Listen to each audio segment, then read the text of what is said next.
கை கொண்டாடி அம்மா உனக்கு ஒரு பொண்ணு இருக்கா?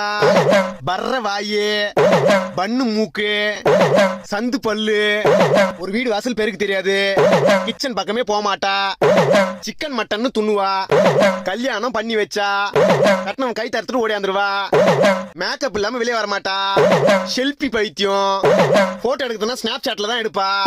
சொல்லுமா தாயி, உண்மையா பொய்யா? உண்மை பொய்னா போய். உண்மைதான் சாமி. அம்மா இந்த டைம்ல உன் பொண்ணு கல்யாணம் பண்ணி வைக்காதம்மா, கட்டுறவன் உயிருக்கே ஆபத்து. கல்யாணம் ஆகி 5வது நாள் ஆத்துக்கார மண்டியை உடைச்சிட்டு 6வது நாள் அம்மா வீட்டு ஓடியாந்துருவா. என்ன சாமி சொல்றீங்க? இதுக்கு என்ன பரிகாரம்? நக்கன குஞ்சு அந்த மூத்திரத்தை எடு சாமி. அந்த தீர்த்தத்தை எடு.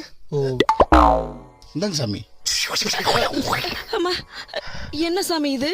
உப்பு தண்ணி உஸ்புரியோக தீர்த்தம். சாமி ஒண்ணு இல்லம்மா, உன் பொண்ணை காலங்காத்தால வெறும் தரையில மல்லாக்கா படுக்க வச்சு மேல ஆகாயத்தை காட்டி நாக்க நீட்டி சக்கரையோட சேர்த்து இந்த தீர்த்தத்தை கொடுத்தீங்கன்னா கக்கர வாந்தில எல்லாம் வினையும் வந்துரும்.